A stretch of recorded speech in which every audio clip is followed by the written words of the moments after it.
Gipangunahan ni Department of Education Secretary Sonny Angara ang oath-taking sa mga na-promote ng mga magtutudlo ug school head sa Davao Region. Atong sero ng detalye niini sa live report ni John D. Esteban. John D.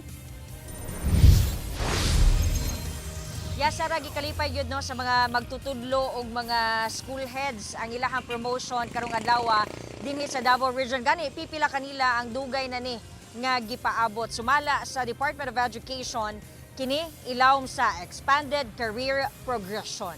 Atong sayron. Tulo kaang-ang ang giambakan sa ranggo sa 61 anyos nga si Teacher Marivic Veroy Buenaflor. Human sa dugay nga panahon, gikan Teacher 3 na promote na siya sa Teacher 6. 39 katuig na sa serbisyo si Teacher Marivic ug kasamtangang nagatudlo sa Katiil Central Elementary School.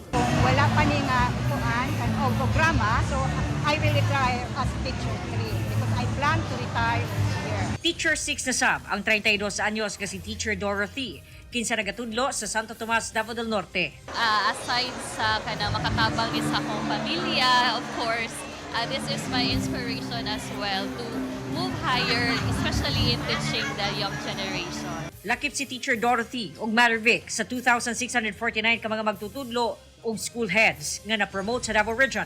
Dungan sila nanumpa karong adlaw, March 5, sa Nabunturan, Davao de Oro, sa pagpanguna ni DepEd Secretary Juan Edgardo Sani Angara. Kabahin kini sa Expanded Career Progression o ECP nga sumala sa DepEd bag-ong reforma aron sulbaron ang nagtapunog nga backlog sa promosyon. Ito ay pagkilala sa taon na serbisyo na araw-araw naghihirap, nag-overtime kahit overcrowded ang mga silid-aralan. Secondary na lang yung pagtaas ng kanilang sweldo. More importantly, ma-inspire sila for the future na pagbutihin talaga nila dahil we need to improve our education outcomes.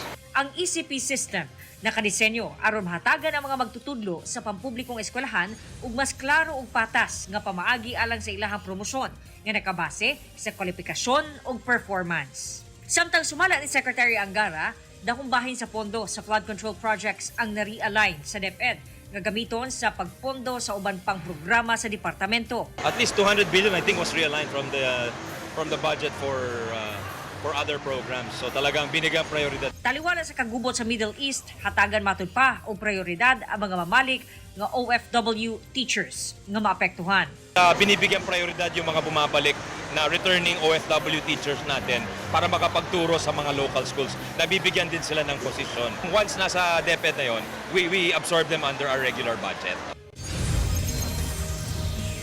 Yasara, karong tuiga 2026 target sa Department of Education nga maka-promote og 100,000 public school teachers. Sara. Okay, daghang salamat, John D. Esteban.